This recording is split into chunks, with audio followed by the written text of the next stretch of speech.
Hola, som en Miquel Amé, mestre, uròleg de l'Hospital Universitari Son Espases. Com ja sap, li hem de fer una biòpsia de pròstata.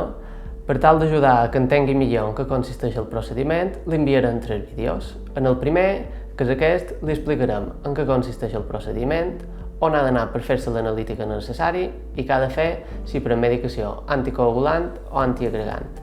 El segon li enviarem una setmaneta abans de la prova i en ell li recordarem en què consisteix la preparació necessària. I el tercer, el rebrà un pic que li haguem fet la biòpsia i li direm quines cures són necessàries.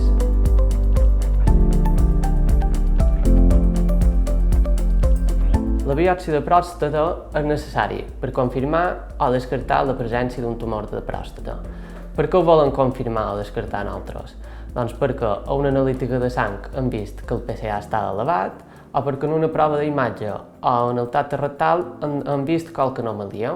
La biòpsia de pròstata consisteix en que introduïm un ecògraf a través del recte que ens ajuda a detectar la pròstata. Posam una mica d'anestèsia local i amb l'ajuda d'una agulla agafam mostres de pròstata que després s'envien a analitzar. És una prova ràpida, no és dolorosa, però sí una mica molesta.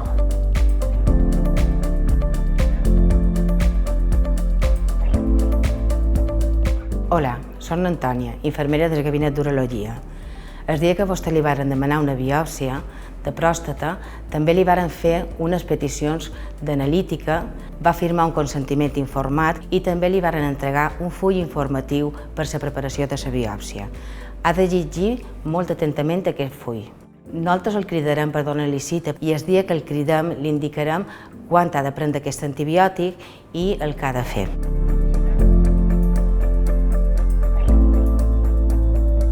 En el cas que vostè no prengui cap medicació antiagregant ni anticoagulant, podrà directament demanar cita per l'analítica en el seu centre de salut. El resultat d'aquesta analítica ens arriba a Son Espases i nosaltres el podrem citar una vegada tinguem aquests resultats.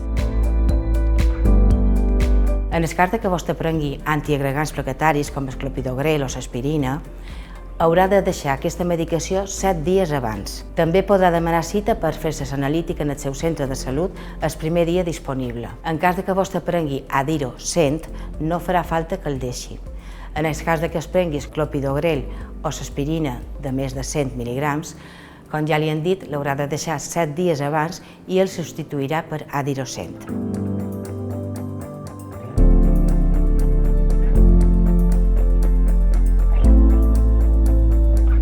Si vostè pren anticoagulants de nova generació, com són l'apixaban, el dabigatran, el rivaroxaban o endoxaban, podrà demanar també cita per fer l'analítica en el seu centre de salut. Quan el cridem per donar la cita per la biòpsia, li indicarem quants dies abans l'ha de deixar i quan se faci la biòpsia li indicarem quan el pot reiniciar.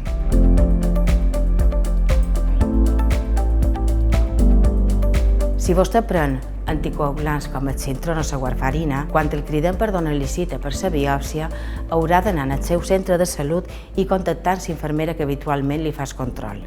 Li haurà de dir la cita que té per la biòpsia perquè li doni la pauta que haurà de seguir per deixar la medicació anticoagulant i passar les injeccions de heparina. Igualment, li donarà la pauta per retomar la seva medicació habitual. Li donarem en aquests casos 2 cites, una serà per la biòpsia i l'altra serà per fer-se l'analítica que li varen demanar el mateix dia de la biòpsia per a primera hora. La farà a Son Espases, en el laboratori que està situat a la planta 0, al mòdul J. Tindrem els resultats en mitjan de matí i una vegada comprovem si són correctes, sabrem si li podem fer la biòpsia. Si tot va bé, li farem la biòpsia. En el cas que el resultat no hagi estat adequat, li indicarem com ha de procedir. Més endavant rebrà un altre vídeo on se li explica com s'ha de preparar per venir a l'hospital el dia de la biòpsia i com s'ha de posar l'enema.